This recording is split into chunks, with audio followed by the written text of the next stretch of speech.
നിങ്ങൾ ലജ്ജിച്ച് തലകുനിച്ച് നടക്കേണ്ടി വരും, നാട് വിട്ട് ഓടേണ്ടി വരും. എല്ലായിടങ്ങളിലും നിങ്ങൾ ഒരു പരിഹാസപാത്രമായി അവഗണിക്കപ്പെടും എന്നൊക്കെ പിശാച്, ശത്രു പദ്ധതി ഇട്ടിട്ടുണ്ടെങ്കിൽ കർത്താവ് ഇന്ന് പറയുന്നു, നിങ്ങൾ ലജ്ജിക്കുവാൻ ദൈവം സമ്മതിക്കുകയില്ല. നിങ്ങളെ പരിഹസിച്ച് താഴ്ത്തിക്കളയാൻ നോക്കുന്നവരുടെ നടുവിൽ നിങ്ങൾ തല ഉയർത്തി നടക്കും. ദൈവം നിങ്ങളെ അവരുടെ നടുവിൽ സമൃദ്ധിയായി അനുഗ്രഹിച്ചിരിക്കും. ഇന്നത്തെ സന്ദേശം പത്രോസിന്റെ 1-ാം ലേഖനം 2-ാം അധ്യായത്തിന്റെ 6-ാം വാക്യത്തിൽ നിന്നാണ്. ഞാൻ ശ്രേഷ്ഠവും മാന്യമായ ഒരു മൂലക്കല്ല് സിയോനിലിടുന്നു, അവനിൽ വിശ്വസിക്കുന്നവൻ ലജ്ജിച്ചു പോകുകയില്ല എന്ന് തിരുവെഴുത്തിൽ കാണുന്നല്ലോ. ഹല്ലേലൂയ. ഞാൻ ശ്രേഷ്ഠവും മാന്യമായ ഒരു മൂലക്കല്ല് സിയോനിലിടുന്നു. മനുഷ്യർ തള്ളിയ കല്ലാണ് യേശു ക്രിസ്തു എന്ന് പത്രോസിന്റെ 1-ാം ലേഖനത്തിൽ എഴുതിയിട്ടുണ്ട്. 2-ാം അധ്യായത്തിൽ മനുഷ്യർ യഹൂദന്മാർ തള്ളിയ കല്ലാണ് യേശു ക്രിസ്തു. ആ കല്ലിനെ തന്നെ ദൈവം ദൈവരാജ്യത്തിന്റെ, ദൈവസഭയുടെ മൂലക്കല്ലാക്കി മാറ്റി. ഹല്ലേലൂയ. ആ മൂലക്കല്ലിൽ വിശ്വസിക്കുന്നവൻ ലജ്ജിച്ചു പോകുകയില്ല. കണ്ടോ, ദൈവം ചേർത്ത് പണിയാണ്. ക്രിസ്തു ആകുന്ന മനുഷ്യർ തള്ളിയ ആ കല്ലിനെ ദൈവം മൂലക്കല്ലാക്കി മാറ്റി. ഇനി ആ മൂലക്കല്ലിനോട് ചേർത്ത് പണിയപ്പെടുന്ന ഞാനും നിങ്ങളും ലജ്ജിച്ചു പോകുകയില്ല. യേശു ലജ്ജിക്കപ്പെടുമെന്നും യേശുവിന്റെ ക്രൂശുമരണത്തിലൂടെ അവനും അവന്റെ കുടുംബവും അവന്റെ കൂടെയുള്ളവരും ലജ്ജിച്ചു പോകുമെന്നും പിശാച് വിധി എഴുതിയപ്പോൾ യേശുവിന്റെ ഉയർപ്പിലൂടെ ആ ലജ്ജ, അവമാനമെല്ലാം വലിയ മാന്യതയും അംഗീകാരമായി മാറി. മൂലക്കല്ലാക്കി ദൈവം മാറ്റി. അവനിൽ വിശ്വസിക്കുന്നവനും തകർന്നു പോകുമെന്നാണ്, ആ വിശ്വാസധാര തകർന്നു പോകുന്ന ചിന്തിച്ചത്. പക്ഷേ അവനിൽ വിശ്വസിക്കുന്നവൻ ലജ്ജിച്ചു പോയില്ല. ഇന്ന് ഈ സന്ദേശം നിങ്ങൾ കേൾക്കുമ്പോഴും പിശാച്, ശത്രു ഒരുപാട് പദ്ധതി ഇടുന്നുണ്ട്. നിങ്ങൾ തകർന്നു കാണാൻ, നിങ്ങൾ തലതാഴ്ത്തി നടക്കുന്നത് കാണുവാൻ, നിങ്ങളുടെ കുടുംബം എല്ലാം തല്ലിപ്പിരിഞ്ഞ് മാറിപ്പോകുന്നത് കാണാൻ. അങ്ങനെ ആഗ്രഹിക്കുന്ന ഒരുപാട് മനുഷ്യരും കാണുമായിരിക്കും. പക്ഷെ കർത്താവ് പറയാണ്, നിങ്ങൾ യേശു ക്രിസ്തുവിൽ വിശ്വസിച്ചതുകൊണ്ട് നിങ്ങൾ ലജ്ജിക്കില്ല. കാരണം യേശു ലജ്ജിച്ചു പോകുമെന്നാണ് യഹൂദന്മാർ കരുതിയത്. അവനെ ദൈവം മൂലക്കല്ലാക്കി മാനിച്ചു. അവനിൽ വിശ്വസിച്ച് ചേർന്ന് നിൽക്കുന്നവനെയും ദൈവം ലജ്ജിക്കാൻ സമ്മതിക്കുകയില്ല. അവനെ ദൈവം മാനിക്കും. ഹല്ലേലൂയ, ആമേൻ. 34-ാം സങ്കീർത്തനത്തിന്റെ 5-ാം വാക്യത്തിൽ എഴുതിയിരിക്കുന്നു, അവങ്കിലേക്ക് നോക്കിയവർ പ്രകാശിതരായി, അവരുടെ മുഖം ലജ്ജിച്ചു പോയില്ല. നിങ്ങൾ ലജ്ജിക്കാൻ ദൈവം സമ്മതിക്കില്ല. കാരണം ദൈവം വിശ്വസ്തൻ. നിങ്ങൾ കർത്താവിൽ വിശ്വസിക്കുന്നത് കൊണ്ട് കർത്താവ് നിങ്ങളെ കൈവിടത്തില്ല. ഒരിക്കലും അവൻ നിങ്ങളെ ഉപേക്ഷിക്കത്തില്ല. ഹല്ലേലൂയ.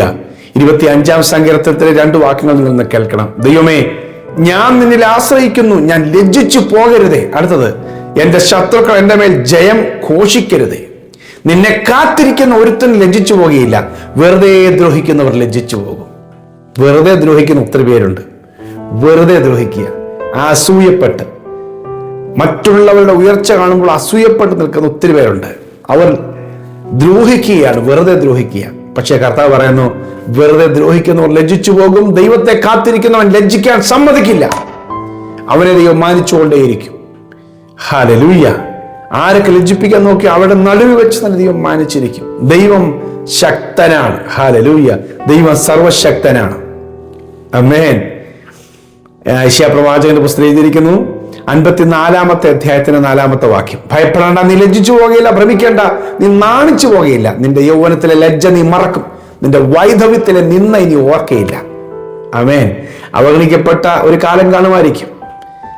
മറ്റുള്ളവർ തള്ളിക്കളഞ്ഞ് മാറ്റി നിർത്തി ഉപേക്ഷിച്ച് കളഞ്ഞൊരു കാലം കാണുമായിരിക്കും. ഉപേക്ഷണം അനുഭവിച്ച കാലം കാണുമായിരിക്കും. കർത്താവ് പറയാണ്, വൈധവ്യത്തിന്റെ നിന്ന ലജ്ജ നീ മറക്കും. ആ നിന്ന ഇനി ഓർക്ക, ലജ്ജ നീ മറക്കും. വൈധവ്യത്തിന്റെ നിന്ന ഇനി ഓർക്കയില്ല. നീ ലജ്ജിക്കില്ല, നീ ഭയപ്പെടേണ്ട, നീ ഭ്രമിക്കേണ്ട, നീ നാണിച്ചു പോകുകയില്ല. ഹല്ലേലൂയ, ആമേൻ. ദൈവം ആ സ്ഥിതിക്ക് മാറ്റം വരുത്തി തള്ളപ്പെട്ട മേഖലയിൽ നിന്ന് ദൈവം ചേർത്ത് നിർത്തി പണിയും. ദൈവത്തിന്റെ പദ്ധതികൾ വലുതാണ്. ഹല്ലേലൂയ.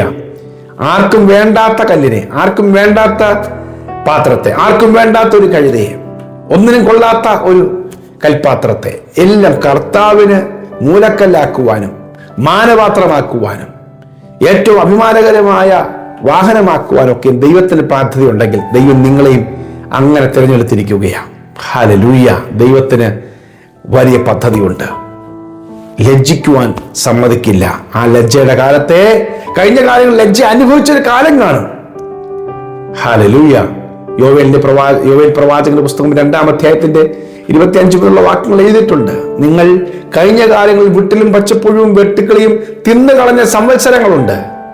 നഷ്ടങ്ങൾ അനുഭവിച്ച സംവത്സരങ്ങളുണ്ട്. അനുഗ്രഹങ്ങളും അഭിവൃദ്ധിയും തിന്നു കളഞ്ഞതുപോലെയുള്ള വർഷങ്ങളുണ്ട്. അടുത്ത വചനം ഇരിക്കുന്നു, ഞാൻ ആ സംവത്സരങ്ങൾക്ക് തക്കവണ്ണം ഞാൻ പകരം തരും. നിങ്ങൾ മടങ്ങി വന്ന് എൻ്റെ അടുക്കൽ വരുമ്പോൾ എൻ്റെ ജനം ഒരു നാളും ലജ്ജിച്ചു പോകുകയില്ല. ഹല്ലേലൂയ. അതെ, ദൈവത്തെ വിശ്വസിക്കുന്നവന് ദൈവം ഒരു മടങ്ങി വരവ് വെച്ചിട്ടുണ്ട്. അവൻ ലജ്ജിച്ചു പോകാൻ ദൈവം സമ്മതിക്കില്ല. എൻ്റെ ജനം ഒരു നാളും ലജ്ജിച്ചു പോകുകയില്ല. അമ്മേ, ഞാൻ നിങ്ങൾക്കൂടി പ്രാർത്ഥിക്കാം. ദൈവം സ്ഥിതികൾക്ക് മാറ്റം വരുത്തട്ടെ.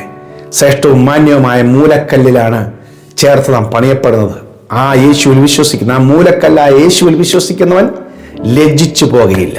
പ്രിയ കർത്താവേ, ഞങ്ങൾ അങ്ങിനെ ആശ്രയിക്കുന്നു. ഈ വചന സന്ദേശം കേൾക്കുന്ന എൻ്റെ പ്രിയപ്പെട്ടവർ ഒരു നാളും ലജ്ജിക്കുവാൻ ഇടയാക്കിയില്ല.